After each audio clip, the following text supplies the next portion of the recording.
So i-flex ko lang sa inyo ang kamuti ni Mr. Evangelista Julius, kapatid ni Mr. Tigre, guys.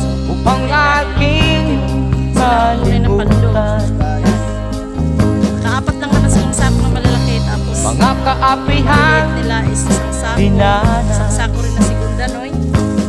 Tingnan nyo yung kamuti nyo. Ihahanap ng kalunasan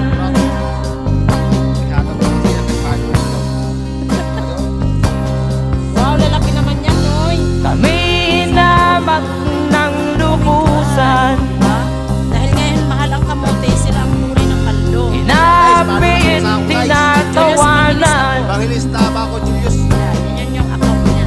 Pag nag-follow ka mo sa kami itinuring na basahan. Sila Salamat guys ba'y sa paki-comment, like naman po, and share sa makatuwid